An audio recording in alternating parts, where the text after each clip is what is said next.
Sir ஒரு தடவை நான் கோயம்புத்தூர்லேருந்து ரயிலில் வர்றேன், இன்ஜினியரிங் காலேஜ் படிக்கிறதுக்கு ஒரு எருமை வருது. அவங்க அம்மா அதுக்கு யோசனை சொல்லுது, ஹாஸ்டல்ல போத்திக்கிட்டு தூங்கு. குளிர்னா எருமை போத்திக்கிட்டு தூங்குவது, இது என்ன போத்திக்கிட்டு தூங்க? என்ன நீ பக்கெட்டு தனியா வச்சுக்கோ பாத்ரூம்ல, ரூமை பூட்டிட்டு வெளியே போ. இல்ல அதுதான் பண்ண, அதான் கத்துக்காத. ஒன்னு சொல்லட்டுங்களா, எல்லாமே நீங்க சொல்லி கொடுத்தா வாழ்க்கையில அவங்க முன்னுக்கு வர மாட்டாங்க.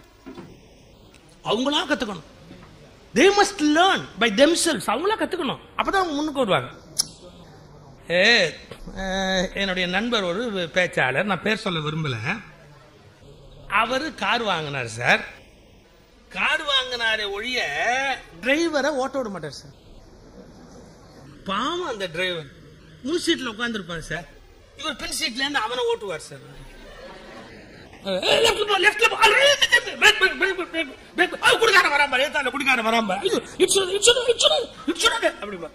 அவனை மாதிரி ஒரு கஷ்டமான டிரைவர் என் வாழ்க்கையில பார்த்ததே இல்லை. இவர் பின் சீட்ல உட்கார்ந்துக்கிட்டு சார் எல்லாமே சொல்லுவார் சார். பிரேக் போடு, பிரேக் போடு, பிரேக் போடு, பிரேக் போடு, லைட்ஸ் ஆன் பண்ணு, ஆஃப் பண்ணு, எல்லாம் சொல்லிட்டு வருவார். அந்த டிரைவர் சார் உருப்படியா அவனா ஒரு காரியம் பண்ணான் சார். என்ன, நிக்கில லாரியில போய் இடிச்சான் சார்.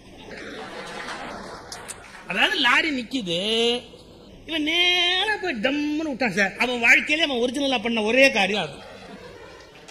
அத இடிச்சுட்டான் சார். இடிச்சவன் அதுக்கப்புறம் திரும்பி இவர்கிட்ட கேட்டான் சார், ஏன் சார் தூங்கிட்டீங்களா சார்?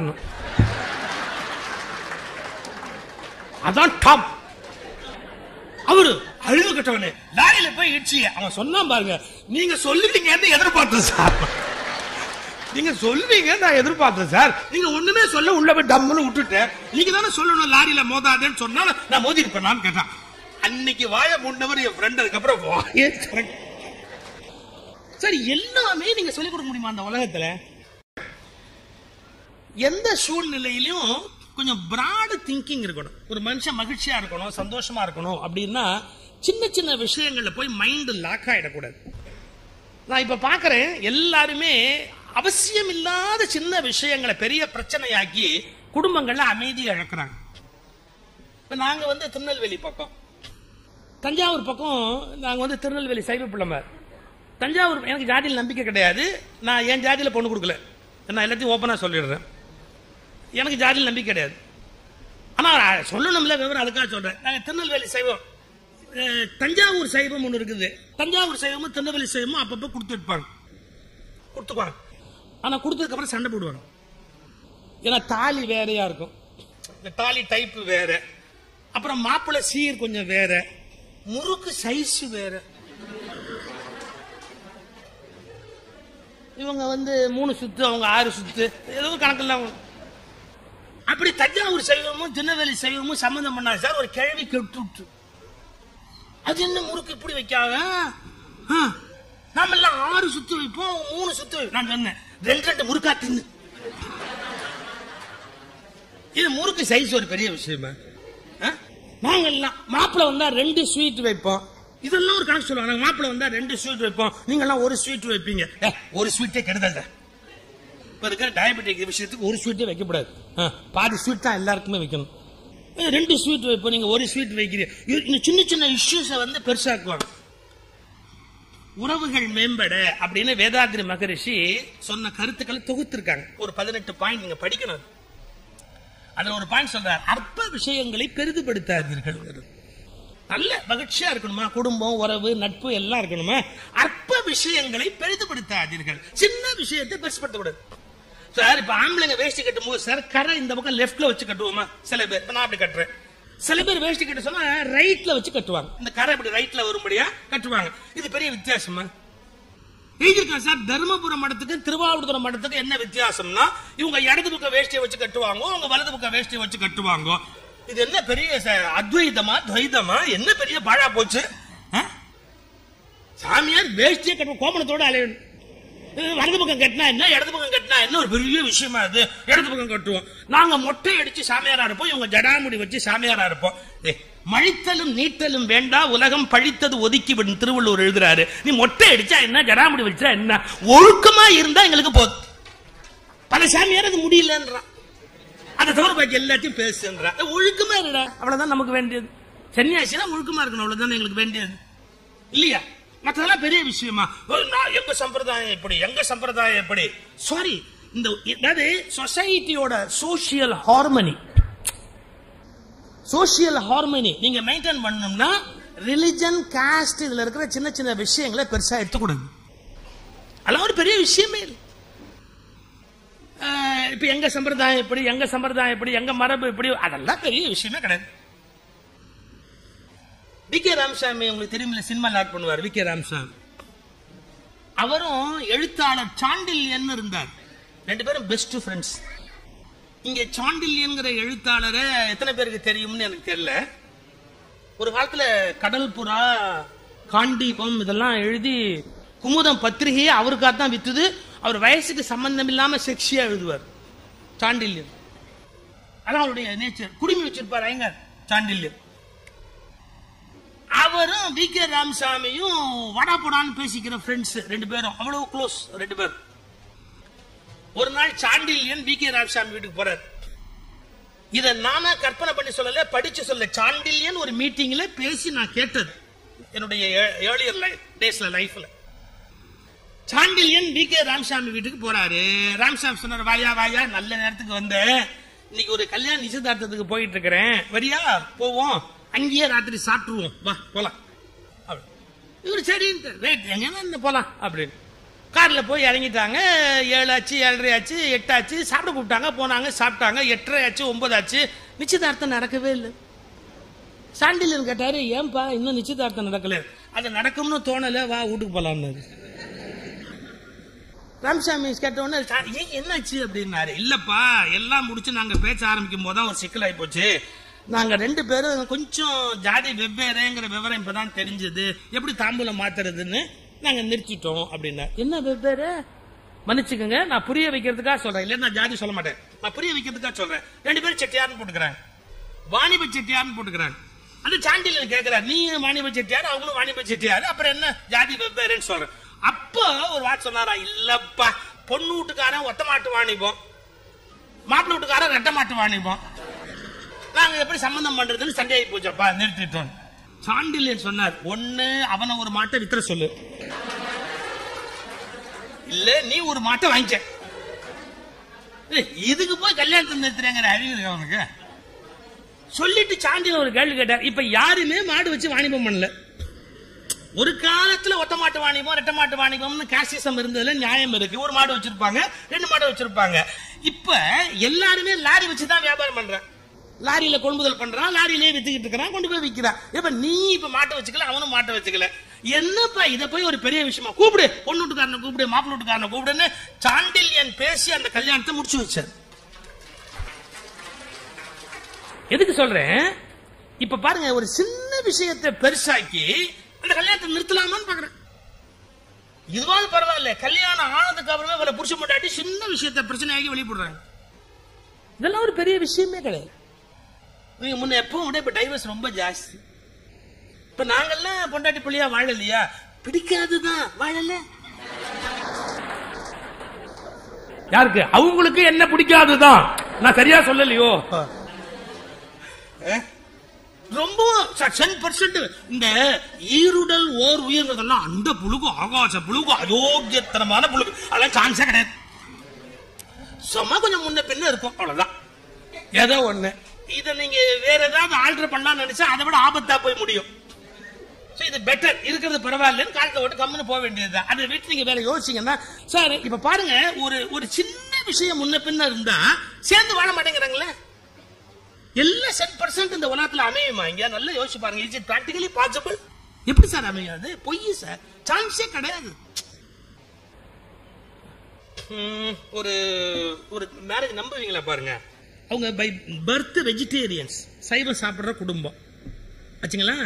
முதல் நாள் ஒரு சூட் புக் பண்ணிருக்காங்க மாப்பிள்ளை பொண்ணுக்கு, நைட்டு புக் பண்ணி வச்சிருக்காங்க. பொண்ணு குளிச்சுட்டு இருக்கு உள்ள, மாப்பிள்ளை இப்படி வெளில உட்கார்ந்து இருக்கா. பேரர் வந்தா நைட் ஃபுட் என்ன வேணும்னு கேட்டான். இவர் ஆர்டர் பண்ற போது வெஜிடேரியனா நான் வெஜிடேரியனா கேட்டான். அவங்க ஃபேமிலி 2 பேருமே வெஜிடேரியன். சோ மாப்பிள்ளை என்ன பண்ணிட்டா, வெஜிடேரியன் ஃபுட் ஆர்டர் பண்ணிட்டான். பொண்ணு குளிச்சுட்டு வந்தா, தலையை தோடிட்டே கேட்டா யார் வந்தான்னு கேட்டா. இது மாதிரி சர்வர் வந்தாரு, என்ன ஆர்டர் பண்ணு. என்ன ஆர்டர் பண்ணேன்னா வெஜிடேரியன் ஃபுட்டு ஆர்டர் பண்ணேன்னா. அவள் கேட்டா யாரை கேட்ட ஆர்டர் பண்ணேன்?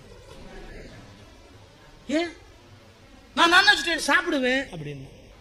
உடனே சொன்னா ஐம் சாரி எனக்கு தெரியாது, இப்போ கூட ஒன்றும் பரவாயில்ல, பேரை கூப்பிட்டு கேன்சல் பண்ணிட்டு உனக்கு என்ன வேணுமோ சொல்லிக்கோ, இட்ஸ் நாட் ஏ ப்ராப்ளம், பரவாயில்ல சொல்லிடலாம் அப்படின்னு. அப்படி இல்லை, நீ உன் மேல் ஷேவனிஸ்ட காட்டிட்டியே, எனக்கு என்ன சாப்பிடணுங்கிறத நீயே டிசைட் பண்ணுவியா? இப்பதான் லைஃப் ஸ்டார்ட் ஆகுது, ஸ்டார்டிங்லேயே நீ இப்படி இருக்கிறியே, நீ கடைசி வரைக்கும் நீ எப்படி இருப்பேன்னு எனக்கு தெரியாது, நான் எப்படி உன்னோட வாழ்றது அப்படின்னா போச்சு. அவ பேசணும், நீங்க சும்மா இருப்பாங்க. இவன் 4 வார்த்தை, அவன் 4 வார்த்தை, 2 பேரும் பொட்டி தூக்கிட்டு விட்டு வந்துட்டாங்க. You won't believe, அவங்க கடைசி வரைக்கும் சேர்ந்து வாழல. இது ஒரு பெரிய விஷயமா? வெஜிடேரியனோ நான் வெஜிடேரியனோ, உனக்கு என்ன பிடிக்குதோ நீ சாப்பிட்டுக்க, இல்ல என்ன பெரிய கெட்டு போச்சு, உனக்கு என்ன பிடிக்குதோ சாப்பிடு. சார், யாரும் யாரையும் ஆள முடியாது, யாரும் யாரையும் அடக்க முடியாது. அவங்கவுங்க சொல்றபடி அவங்கவுங்க வாழ கொஞ்சம் முன்ன பின்ன தான் இருப்பாங்க. அவங்கவுங்க லைஃப் அவங்கவுங்க தான் அமைச்சுக்கிட்டே வருவாங்க. நான் முன்னே சொல்லியிருக்கேன், நீங்க கேட்டிருக்கலாம். இந்த கல்யாண மாலையில மோகன் சார் பேசும்போது ஒரு எனக்கு ரொம்ப நல்ல நண்பர், அதனால நான் அவரை கேள்வி பண்ண, தப்பா நினைக்காதீங்க. அவர் இந்த மைக்கை இப்படி வச்சுக்கிட்டு போய் சொல்வார், கல்யாண மாலைக்கு வந்துட்டீங்க, நீங்க கேட்கிற மாதிரியே ஒரு மாப்பிள்ளை,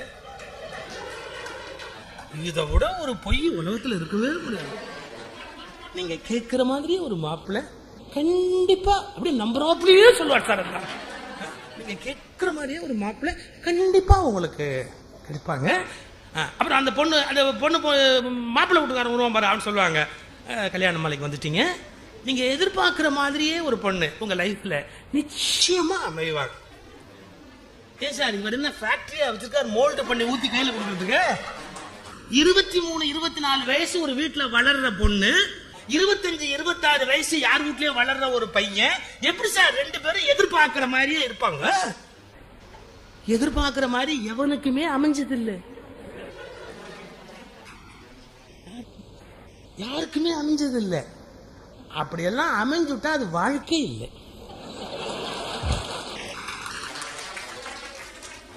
என்னமோ கொஞ்சம் கொஞ்சம் பெண்டா இருக்கும். எங்க தாத்தா பாட்டி எல்லாம் போட்டது ஐயோ பயங்கர வேடிக்கையா இருக்கும். எங்க தாத்தா வச்சது சட்டம், வீட்டுல மனுஷன் வச்சது சட்டம் பாருங்க. அவர் என்ன பண்ணுவார், உட்கார்ந்து இருந்தா எங்க பாட்டி எழுத்தாப்லயே வர மாட்டாங்க, பின்னாடி எங்கேயோ போய் நின்று இருப்பாங்க. அவர் ஏன்னு கூப்பிடுவார், ஏய் அப்படிம்பார். உங்க பாட்டி வந்து நிற்பாங்க, அவங்களுக்கு என்ன ஏயினா பேர் வச்சாங்க. இதுல கொடுமை, எங்க அப்பாவும் எங்க அம்மாவும் ஏயின்னு தான் கூப்பிடுவார். எங்க அம்மா பேர் கோமதி, ஏய் அப்படிம்பார். எனக்கு கூட அப்படி ஒரு ஆசை தான். இப்ப நான் ஏன்னு கூப்பிட்டு டேன்னு பதில் வந்துருச்சுன்னு வச்சுங்க, அப்புறம் சொல்லின்னு செல்வர் சொல்வேந்தர் எல்லாம் மான மரியாதையும் மொத்தமா போயிடும். அந்த மாதிரி ரிஸ்க் எல்லாம் நான் எடுக்கிறதே இல்லை. ஜாக்கிரதையா, என்னம்மா போலாமா, வெளியில போலாமா, நான் மட்டும் போயிட்டு வந்துட்டுமா, விஷயம் முடிஞ்சு போச்சு. எதுக்கு சொல்ல வரேன், காலம் மாறுது சார். நேற்று போல் இன்று இல்லை, இன்று போல் நாளை இல்லை. இது சினிமா பாட்டு, அழகான பாட்டு. நேற்று போல் இன்று இல்லை, இன்று போல் நாளை இல்லை. Every minute everything is changing. வாழ்க்கையில் தெரிஞ்சுக்கணும், every minute everything is changing. அதுக்கு நம்ம அகாமடேட் பண்ணணும், அதுக்கு தகுந்த மாதிரி தான் வாழ்றதுக்கு பழகணும். சின்ன விஷயங்கள், அற்ப விஷயங்களை பெருசுப்படுத்தி எவ்வளவு பேர் சண்டை போட்டிருக்காங்க தெரியுங்களா? நான் போனேன், என்ன வான்னு கேட்கல, என்ன போன்னு சொல்லல, வானே சொல்லல, அப்புறம் எப்படி உன்னை போன்னு சொல்லுவாங்க? ஆனா கரெக்டா வான்னு சொல்லல, போன்னு சொல்லல, விஷயம் அதோட முடிஞ்சு போச்சு. இல்ல என்ன வான்னு சொல்லல, போன்னு சொல்லல, என் மானத்தை வாங்கிட்டான். இருந்தா தானப்பா வாங்கறதுக்கு, இல்லாதவங்க அதை பத்தி கவலைப்பட்டா என்ன பண்றது? நான் என்ன சொல்ல வரேன், மனிதர்கள் கொஞ்சம் முன்ன பின்ன இருப்பாங்க, பெருசுப்படுத்த கூடாது. நம்முடைய ஒன்னு சொல்லட்டுமா, எந்த காலகட்டத்திலையும் உறவுகளை விட்டு கொடுக்காது, ரொம்ப முக்கியம். ஒரு வீட்டில் சார் ஒரு அண்ணன் தங்கச்சி, இந்த அண்ணன் தங்கச்சிக்கு ஏதோ மிஸ் அண்டர்ஸ்டாண்டிங் வந்துருச்சு சார், ஏதோ ஒரு பிரச்சனையில் மிஸ் அண்டர்ஸ்டாண்டிங் வந்துருச்சு சார். இந்த தங்கச்சி வீட்டில் மாமியார் இறந்து போறாங்க. இப்ப அண்ணன் கொண்டாந்து அந்த ஒரு மரியாதை செய்யணும்னு ஒரு கணக்கு இருக்கு உறவுல. அண்ணன் செய்ய வேண்டிய சம்பந்தி செய்ய வேண்டிய ஒரு கடமை இருக்கு, செய்யாம விட்டுட்டான் சார். இப்ப அவன் ஏதோ ஒரு கோபத்துல அந்த க்ஷணத்துல விட்டுட்டான். அந்த ஒய்ஃப் எவ்வளவு கஷ்டம் தெரியுங்களா? அவங்க கணவன் வீட்டுல உங்க அண்ணன் பாரு எப்படி பண்ணிட்டான் பாரு, உங்க அண்ணன் பாரு எப்படி பண்ணிட்டான் பாரு. இனிமே மறுபடியும் மாமியார் உயிரோடு எழுப்பி மறுபடியும் கொல்ல முடியுமோ? அது இப்ப முடிஞ்சு போச்சு, அது ஏதோ நல்ல செய்தி, அதோட முடிஞ்சு போச்சு. இவங்க அண்ணன் கோச்சிக்கிட்டு சார் செய்ய வேண்டிய அந்த சீர் செய்யாம விட்டான் சார். வாழ்நாள் முழுக்க அந்த அம்மா கஷ்டம். இன்னைக்கு சொல்றேன், 1000 கருத்து வேறுபாடு இருந்தாலும் அது மாதிரி சம்பிரதாயமான சீர் செஞ்சிருங்க, அதெல்லாம் பெருசா எடுத்துக்காதீங்க. அவைகளை பெரிதுபடுத்தாமல் உறவுகளை பாதுகாப்பதை ஒரு பழக்கமா எடுத்துக்கணும். சண்டை நாளைக்கு சமாதானமா ஆயிடலாம். நாளைக்கு சமாதானம் ஆனா இந்த இடத்தை எரைஸ் பண்ணி ஏதாவது பண்ண முடியுமா? முடியாது இல்லையா? சோ கூடுமான வரைக்கும் தவிர்த்தரணும். சண்டையே வேண்டாம், மகிழ்ச்சியா இருக்கணும் அப்படின்னு பழகணும். தவிர்க்க முடியாம வந்துருச்சா பரவாயில்ல, சபையில விட்டு கொடுக்க கூடாது, பொது இடங்கள்ல விட்டு கொடுக்க கூடாது, உறவுகளுக்கு மத்தியில எப்படி நம்ம அந்த கௌரவத்தை காப்பாற்றணுமோ அப்படி காப்பாத்திட்டு பேசாம போயிடுச்சு. இன்னைக்கு ஒரு நண்பரோட பேசிட்டு இருந்தேன். ஒரு வார்த்தை சொன்னாரு, சில பேருக்கு நிறைய பணம் இருக்கும், ஆனா எப்படி வாழணுங்கிறது தெரியாது. நிறைய சிறந்த இடங்கள் கிடைக்கும் லைஃப்ல, அதாவது ரொம்ப புண்ணியம் பண்ணி அப்படி ஒரு சில ஸ்தானங்கள்ல போய் உட்காருவாங்க, காப்பாற்ற மாட்டாங்க. எல்லாராலும் வணங்கத்தக்க ஒரு ஸ்டேஜ்ல இருப்பாங்க, பண்ணக்கூடாத தப்பா பண்ணி அசிங்கப்பட்டு ஊர் உலகத்துல மரியாதை கட்டுக்குவாங்க. ஏன் இப்படிலாம் போறாங்க? கொஞ்சம் சில பேர் யோசிச்சு பாருங்களேன். அவங்க வயதில் அடைந்த புகழ், அவங்க மேல வந்த தோரணை, அவங்களுடைய படங்களுக்கு கிடைச்ச மரியாதை, அவங்களுடைய பேச்சு எழுத்து எல்லாத்தையும் டிவியில அதுல இதெல்லாம் போடுற ஒரு பெருமை எல்லாத்தையும் அதுல கெடுப்பாங்க. இருக்கக்கூடாத ஏதோ ஒரு தவறு வாழ்க்கையில இருந்து எல்லாம் வீணப்படும். இவ்வளவு கஷ்டப்பட்டு ஒரு இடத்துக்கு வர்றாங்க, எல்லாம் வேணா போய் அவமானப்படுவாங்க, ஜெயிலுக்கு போவாங்க, அசிங்கப்படுவாங்க, என்னெல்லாமோ நடக்கும் லைஃப்ல. கொஞ்சம் யோசிச்சு பாருங்க. இத கணக்கு பண்ணி என் ஃப்ரெண்டு ஒரு வார்த்தை சொன்னார், சில மறக்க முடியாத வார்த்தை. பிரதர், பாவத்தை கூட நம்முடைய பாவத்தை கூட நம்ம சமாளிச்சுடலாம், புண்ணியத்தை ஹேண்டில் பண்றது கஷ்டம். நம்முடைய பாவத்தை ஹேண்டில் பண்றது ஈஸி, புண்ணியத்தை ஹேண்டில் பண்றது கஷ்டம். புண்ணியத்தினால நமக்கு ஒரு ஸ்டேட்டஸ் வருது பாருங்க, அதை காப்பாத்திக்கிறது உலகத்துல கஷ்டத்துல பெரிய கஷ்டம். அதை விட்டுடுறான் பல பேர். பாவத்துல அது நீங்க ஒண்ணுமே பண்ண வேணாம், பாவத்துல வர வேண்டிய வைத்தவில் வந்தே தீரும், அது உங்ககிட்ட இல்ல. ஆனா புண்ணியத்துல அப்படி இல்ல. நீங்க என்னென்ன கிருத்துருவம் பண்ணுவீங்கன்னு உங்களுக்கு தெரியாது. புண்ணியத்துல வேண்டாம், எல்லாராலும் கும்பிடப்படுகிற இடத்துக்கு வந்து கேவலமா போனவன் எவ்வளவு பேர் இருக்கான் தெரியுங்களா? லைஃபையே வீணாக எவ்வளவு பேர் இருக்கலாம், யோசிச்சு பாருங்க. அப்ப நமக்கு வாழ்க்கையில ஒரு உயர்வு கிடைச்சிருக்கு, அதை எப்படி காப்பாற்றணும்? எதன் மேலேயோ ஒரு அட்டாச்மெண்ட் வச்சுக்கிட்டு, ஏதோ ஒண்ணு மேல போய் ஒரு பிடிப்பை வச்சுக்கிட்டு, அந்த பணத்து மேல கொண்டு போய் தேவையில்லாத ஒரு பிடிப்பு. அது நான் படிச்ச ஒரு வார்த்தை உங்களுக்கு சொல்ற, ரொம்ப அழகான ஒரு வார்த்தை. வாழ்க்கையில பணத்தை துரத்தாத, ஆனா செல்வத்தை துரத்து அப்படின்னா. Don't chase money, chase wealth அப்படின்னு போட்டிருந்தா. ரெண்டுக்கு வித்தியாசம் இருக்கு. வெறும் காகித குப்பை பணத்தை இன்னைக்கு இந்தியாவில் இருக்கிற பல பேர் பணம் வேணும் பணம் வேணும் பணம் வேணும் தான் நினைக்கிறாங்களே ஒழிய வெல்த் வேணும் நினைக்கிறாங்க. there is a vast difference between money and wealth. பணத்துக்கும் வெல்த்துக்கும் நிறைய வித்தியாசம் இருக்கு. வெல்த்ங்கிறது ரொம்ப பெரிய விஷயம். திருவள்ளுவர் எழுதுறாரு, செல்வத்து செல்வம் செவி செல்வம், கல்வி செல்வம், மக்கள் செல்வம். மக்கள் பணம்னு எழுதுறாரு, செவி பணம்னு எழுதுறாரு. பணம்ங்கிறது கவர்மெண்ட் அச்சடிக்கிற நோட்டு. நாளை காலம்புல 2000 செல்லாதுன்னா என்ன பண்ணுவீங்க? பாவம், நீங்களே ஒரு நம்பிக்கையோட இருக்கிறீங்க. நாளை காலையில யாரு கண்டா என்ன வேணாலும் வரலாம். திடீர்னு நம்முடைய பிரதமருக்கு ஒரு உற்சாகம் வரலாம், இன்னைக்கு ராத்திரியே ரேடியோல பேச வரலாம் இல்லையா? அந்த அதிர்ஷ்டம் நாட்டுக்கு நல்லதுதான், சொன்ன கேட்க வேண்டியதுதான். நாம என்ன பண்ண முடியும்? எதுக்கு சொல்ல வர? இது ஒண்ணு பெரிய விஷயம் இல்ல. அதுல இருக்கிற அட்டாச்மெண்ட் வச்சுக்கிட்டு நம்ம சந்தோஷமா இருக்க முடியுமா சார்? வெல்த்ங்கிறது வேற சார். பணம் காகிதம் இல்ல, அதை தாண்டி சந்தோஷம், வீட்டுல நல்ல குடிக்க தண்ணி, ஒரு நல்ல இசை, மங்களகரமா ஒரு விளக்கெறியறது, ஒரு குழந்தை ஓடி மடி மேல ஏறி அந்த குழந்தை மடியா ஈரமாக்கிட்டு போறது, அதானே சார் வெல்த். இதெல்லாம் நடந்தா வாழ்க்கையில சந்தோஷமா இருக்கும். ஒரு கேலி, ஒரு கிண்டல், ஒரு மகிழ்ச்சி, ஒரு ஊதுவத்தி நறுமணம், ஒரு மல்லிகை பூவோட வாசனை, ஒரு குருவி வீட்டுல அப்படி குறிஞ்சி அப்படி மாடியில் நின்று ஆடிட்டு போறது, எத்தனை விஷயம் சந்தோஷத்துக்கு இருக்கு. இதெல்லாம் இழந்துட்டு எப்ப பார்த்தாலும் ரூபா நோட்டுக்குள்ளேயே உட்கார்ந்து அதை எண்ணிக்கிட்டே உட்கார்ந்து இருந்தா பெஸ்ட் பெஸ்ட். இன்னொன்னு சொல்ல பாருங்க, ரொம்ப பாதுகாப்பு உணர்வோட இருக்காதீங்க. நான் சொல்றது எல்லாமே நேர்மாறா இருக்கும். உங்களுக்கு இது வரைக்கும் யார் யார் என்ன சொன்னாங்களோ அதுக்கு நேர்மாறாவே சொல்லுவேன். இனிமே நான் அடுத்த வருஷம் தான் கூப்பிடுவீங்க. எல்லாரும் சொல்றாங்க நீ ரொம்ப சேஃபா இரு. நான் சொல்றேன், நான் அப்பவே ஆபத்துல இருன்னு சொன்னேன். ரொம்ப சேஃப்டியை யோசிக்க கூடாது சார். ஒரு மகாராஜா என்ன பண்ணா பாருங்களேன், ஒரு அரண்மனை கட்டினா. எப்படின்னா எல்லா பக்கமும் அடிச்சுட்டு ஒரே ஒரு பக்கம் மட்டும் வாசல் வச்சு உள்ள போய் உட்கார்ந்துகிட்டு யாரும் உள்ள வர முடியாது, எவ்வளவு பாதுகாப்பா வச்சிருக்கான் பார் அப்படி. இத பாக்குறதுக்கு இன்னொரு மகாராஜா வந்தான். அவன் இப்படி பார்த்துட்டு, இதை விட செக்யூர்டா, இதை விட பாதுகாப்பா யாருமே கட்ட முடியாதப்பா, எங்கிருந்து யாரும் உன்னை தாக்க முடியாது, கிளீனா எல்லா பக்கமும் அடிச்சுட்ட, ஒரே பக்கம் என்ட்ரி எக்ஸிட் வச்சு நீட்டா கண்ட்ரோல்ல வச்சிருக்கிற, இதை விட பாதுகாப்பா யாருமே பண்ண முடியாது.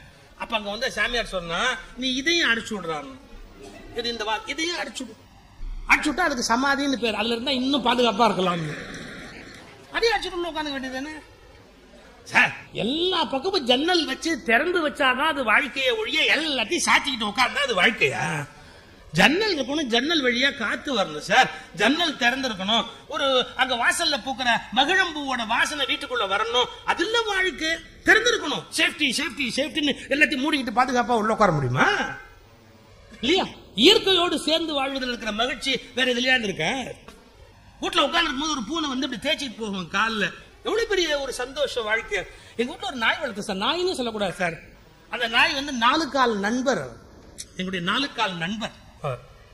என்ன அட்டாச்மெண்ட் தெரியுங்களா? என்ன அட்டாச்மெண்ட், அதெல்லாம் அனுபவிச்சு பார்த்தா எவ்வளவு சந்தோஷம். எனக்கு இந்த பணக்கார வீட்டு அம்சத்துல நாய் வளர்க்கணும்ன்ற எண்ணமே கிடையாது. என்னுடைய பிள்ளைங்க வந்து நாய் வளர்க்கணும்னு கேட்டாங்க. பா நாய் வளர்க்கணும். நான் சொன்னேன், நான் வளர்க்கறது போதாதா, இன்னும் வேற எதுக்கு வளர்க்கணும்? அப்படி இல்லப்பா, கண்டிப்பா நம்ம வீட்டுல நாய் இருக்கணும். நான் என்ன கேட்டேன் தெரியுங்களா? என் குழந்தைகிட்ட என்ன கேட்டேன் தெரியுமா? நாயின் சந்தோஷத்துக்காக நீங்கள் வளர்க்க விரும்புகிறீர்களா, உங்கள் சந்தோஷத்துக்காக நாய் வளர்க்க விரும்புகிறீர்களா? நாயோட சந்தோஷத்துக்காக நீங்க வளர்க்கறதா இருந்தா நான் கொடுக்குறேன், உங்களுக்கு செலவு பண்றேன். உங்க சந்தோஷத்துக்கு நாயை பிடிச்சி வளர்க்காதீங்க, அது தவறு. நாயோட சந்தோஷத்துக்கு வளர்க்கறதா இருந்தா நம்ம வளர்க்கலாம். அவங்க முதல்ல சரி சரின்னு சொல்லிட்டாங்க, அப்புறம் வழக்கம் போல ஏமாத்திட்டாங்க. அப்புறம் நானும் என் பொண்டாட்டி தான் அதுக்கு பால் ஊற்றி காப்பாற்றி அதெல்லாம் பண்ணி எல்லா வேலையும் செஞ்சு எல்லாம் பண்ணி முடிச்சோம். போய் 12 வருஷம் இருந்து போய் சேர்ந்து அதுக்கப்புறம் சார் எல்லாம் மறக்கவே முடியாது. நான் இது மாதிரி ஒயிட் அண்ட் ஒயிட் போட்டு காரில் வந்து ஏற வருவேன், மீட்டிங் புறப்படணுங்கிறதுக்கு. இப்படி வந்து காரில் ஏற வரும், எங்க இருந்தாலும் ஓடியாது சார். வீட்டில் எங்கேயோ இருக்கும், நான் காரில் அங்கேயே அப்படியே ஓடியாந்து நேரா இந்த 2 காலை அப்படி இப்படி இப்படி இந்த ஜிப்பா மேல இப்படி வச்சு இந்த தாவாக்கிட்டே ஒரு நிற்கு நிற்கும். அது அந்த வீட்டுக்கு நான் தான் எஜமானன்னு ஒரு தப்பான அபிப்பிராயத்தில் அதுவா நினைச்சு நான் என்ன பண்ண முடியும்? 2 காலை அப்படி வச்சு இந்த தாவாக்கட்டை அதுக்கு அது ஐயோ பெரிய இம்சை கூடாது.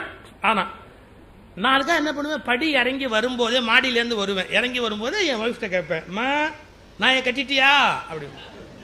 அவன் சொல்ல அப்பவே கட்டிட்டேன்னு.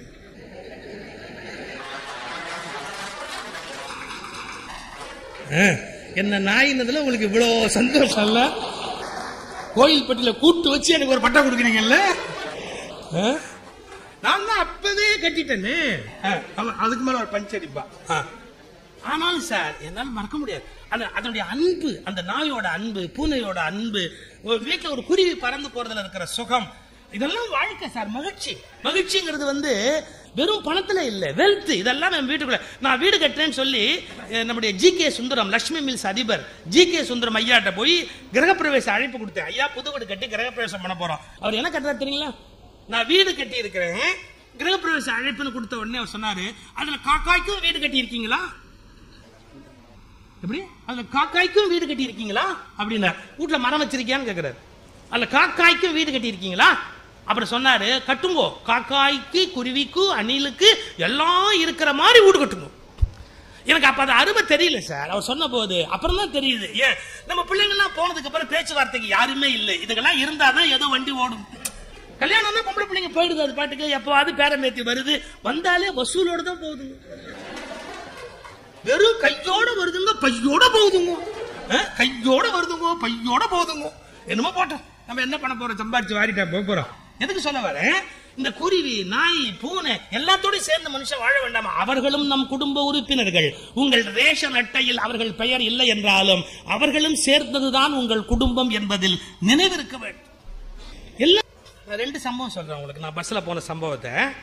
ஒண்ணு வந்து ஊட்டிக்கு போறேன், ஊட்டியில எனக்கு பேச்சு வைக்கும். கோயம்புத்தூர்ல இருந்து ஊட்டிக்கு போகணும். நான் ஊட்டிக்கு போகும்போது சார் பஸ்ல ஏறி உட்கார்ந்தேன், என் பக்கத்து சீட்ல ஒருத்தன் உட்கார்ந்தான். ஏதோ அப்ப டிக்கெட் கொடுத்து சில்லறை வரணும். அந்த சில்லறை அவனுக்கு என்ன வர வேண்டியிருக்கும், ஒரு 8 அணாவோ என்னமோ வர வேண்டியிருக்கும், பாக்கி சில்லறை வரணும். உங்களுக்கு வேற கிரகத்திலேருந்து வந்த கண்டக்டர்னா சில்லறை கொடுப்பாங்க, வேற கிரகத்திலேருந்து வந்திருந்தா சில்லறை கொடுப்பாங்க. அவர் நம்ம தமிழ் தாய் நாட்டிலேயே பிறந்து வளர்ந்ததுனால அவர்கிட்ட சில்லறை இல்லை, அது பெரிய பிரச்சனை, அது சில்லறை இல்லை அவர்கிட்ட. ஆனா அவரு சில்லறை இல்லைங்கிறத முதல்ல சொல்லல. அவர் என்ன பண்ணாரு, காசு வாங்கி உள்ள போட்டாரு, டிக்கெட்டை கொடுத்தாரு, இவரு 8 அணா பாக்கினாரு, வரட்டும் தரேன்ட்டு போயிட்டாரு. இவன் சார் என் பக்கத்துல உட்கார்ந்து இருந்தவன் சார், அவரையே பாக்குறான் சார். அவர் முன்னாடி போனா முன்னாடி பார்க்கறான், பின்னாடி போனா பின்னாடி பார்க்கறான். இந்த டேபிள் ஃபேன் ஒன்று இப்படியே போகும் பார்த்தீங்களா, இந்த டேபிள் ஃபேன், இந்த ஃபேன் எல்லாம் அதே மாதிரி சூரியகாந்தி இப்போ சூரியனையே பார்க்கும் சொல்லுவான் பாருங்க, அது மாதிரி பகவானை பக்தன் எப்போதும் பார்த்து கொண்டே, அது மாதிரி அந்த கண்டக்டரே பார்க்கறான். அப்படியே போறாரு, இப்படியே வராரு, இப்படியே போறான், இப்படியே கொட்டுமே. நான் ஊட்டி பஸ்ல ஏறி உட்காந்தா சைட்ல பார்த்தா மரம், மட்டை, செடி, கொடி, குரங்கு, அதுல வந்து பெரிய உயர்ந்த மரங்கள் இருக்கும். அந்த அந்த அந்த ஹேர்பின் பெண்ட்ல போகும்போது பாத்தீங்கன்னா பள்ளத்தாக்கு தெரியும். அதெல்லாம் எவ்வளவு கண்கொள்ளா காட்சி சார். நான் என்ன வருத்தப்படும் தெரியுங்களா, இந்த ஊட்டி மலையினுடைய அழகு முழுவதையும் நான் கண்களால் பருகி கொண்டு போகிறேன். ஒரு 8 நாவுக்காக அந்த கண்டக்டரை மட்டுமே கண்களால் பருகி கொண்டு அவன் அப்படியே உட்கார்ந்துருக்கான் சார். கடைசி வரைக்கும் வேற எங்கேயுமே பார்க்கல. அவர் நடுவில் இறங்கிடுவாரோன்னு அவனுக்கு பயம். அவர் விட்டுட்டா விட்டுருவார். இவ்வளவு பண்ணவன் சார். அங்க இறங்கி அங்கேருந்து ஏதோ ஒரு மஞ்சக்கொம்பேன்னு ஒரு பஸ் போகுதுன்னு இறங்கி ஓடிவிட்டார் சார்.